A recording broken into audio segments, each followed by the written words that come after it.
Fun fact, I do this all the time.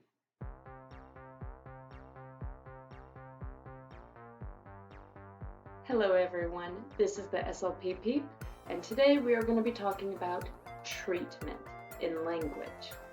Now, disclaimer, I'm not posting this as recommended by your SLP. In fact, watching this does not make me your SLP at all.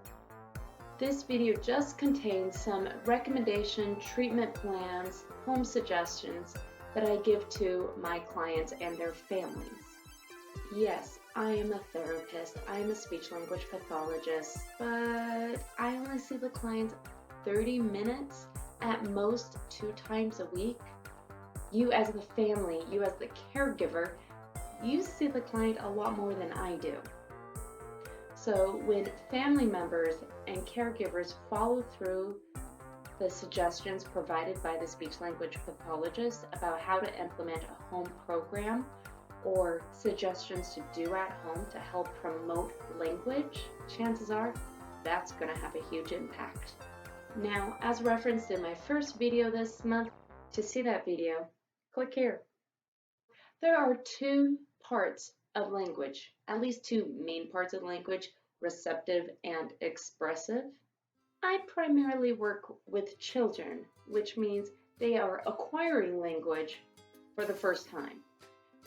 This is not a loss of language due to a medical situation. So what do I recommend for receptive treatment home programs and everything else that you can do at home? Well, play. Trust me, there is a theme when working with children, and generally speaking, it's play. The receptive play you do depends heavily on where the client is at and where you are going from there, i.e., what are their goals.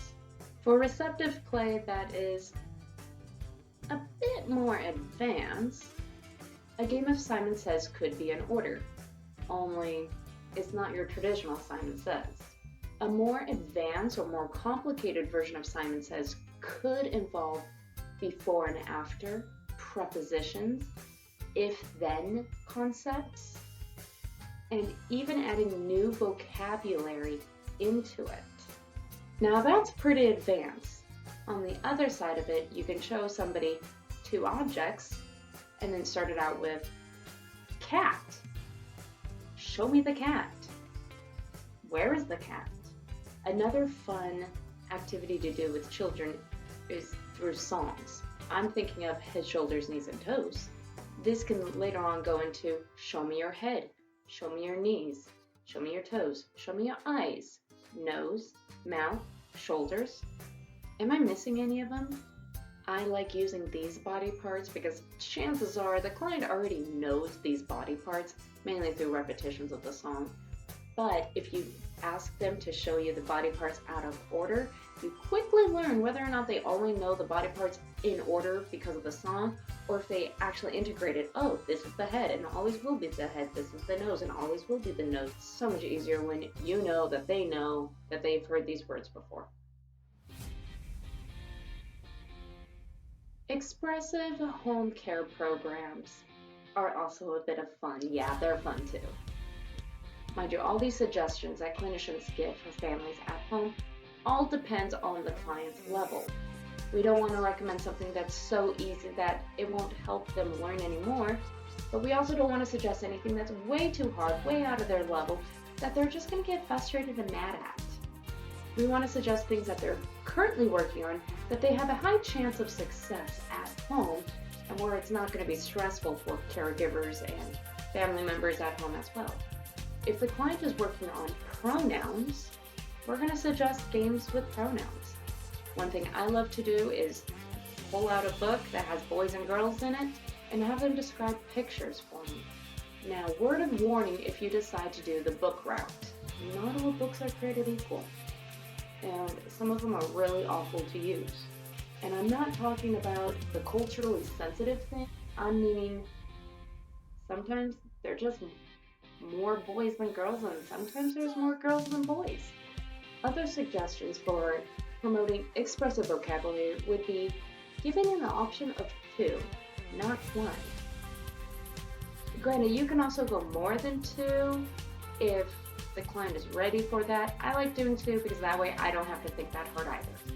Granted, a lot of the young clients love to say, I want this, I want that, but there's so much more than I want.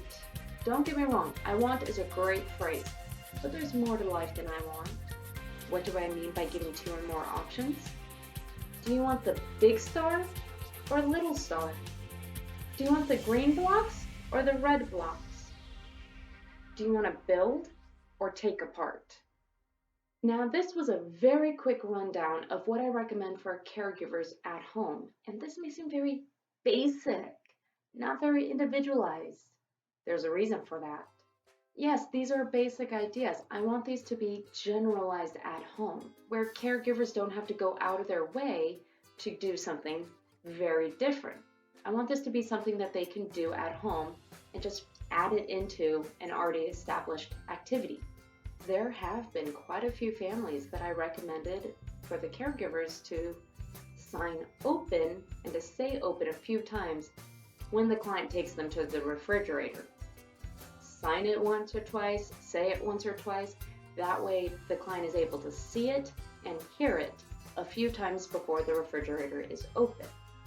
Another universal suggested activity at home I give to families would be reading. Reading is a great tool, a great opportunity to work on receptive and possibly expressive language as well. When someone reads to you, you're listening. How well you're listening is a different question, but it gives you an opportunity to work on listening. Expressive mainly comes when you ask questions about it or say, hey, do you see this? Where is this? Or, what's going on in this picture? Who's that? What are they doing? Why is that kid sad in the picture? Overall, therapy is individualized. Home treatment programs are also individualized. That is one reason why I made sure that this video would be more basic general concepts, so you can go home and you can individualize these ideas to work best for your family. What you may do may look different from your neighbor, may look different from a family member, but that's okay because this is individualized to you and your situation. Thank you so much for watching this month's series about language. Next month, August 2021, will be my 1-year anniversary of graduating from grad school. So to celebrate that, in a weird sadistic way, I guess, next month will be all about how to survive grad school.